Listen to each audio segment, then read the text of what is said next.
Mangalagiri town Shri Lakshmi Narasimha కాలనీలో నిర్మించిన పార్కును బుధవారం మంత్రి నారా లోకేష్ ప్రారంభించనున్నారు.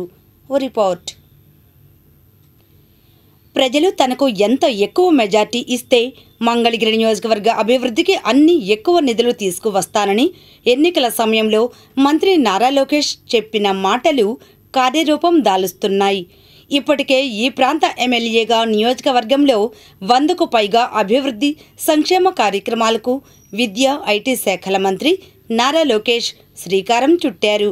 ప్రభుత్వ భూముల్లో దశాబ్దాలుగా నివాసం ఉంటున్న 3000 మంది నిరుపేదలకు శాశ్వత ఇంటి పట్టాలు అందిస్తున్నారు. బహిరంగ మార్కెట్లో 1000 కోట్ల విలువైన ఆస్తిపై శాశ్వత హక్కు కల్పిస్తున్నారు. ఇళ్ల పట్టాల పంపిణీ తొలి అడుగు మాత్రమేనన్న మంత్రి నారా లోకేష్ దేశంలోనే అన్ని రంగాల్లో మంగళగిరిని నెంబర్ 1 తీర్చిదిద్దుతామని స్పష్టం చేశారు. పార్కులు, చెరువులు అభివృద్ధి చేయడంతో పాటు కళ్యాణ మండపాల నిర్మాణం, భూగర్భ డ్రైనేజ్, భూగర్భ వాటర్, భూగర్భ కరెంట్, భూగర్భ గ్యాస్ అందించేందుకు ప్రణాళికలు రూపొందించారు. త్వరలోనే పనులు ప్రారంభించనున్నారు.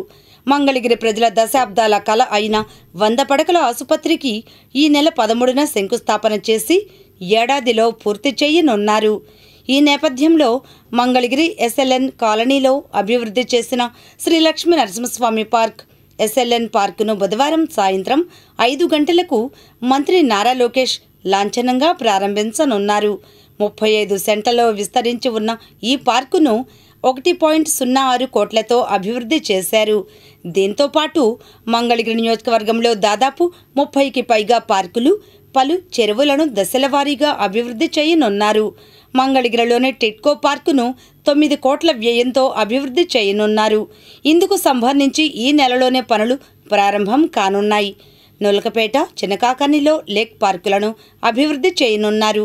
మంగళగిరిని అభివృద్ధికి చిరునామాగా మార్చేందుకు మంత్రి లోకేష్ చిత్తశుద్ధితో కృషి చేస్తున్నారు. ఎన్నికల ముందు ఇచ్చిన హామీలను క్రమపద్ధతిలో నెరవేరుస్తున్నారు.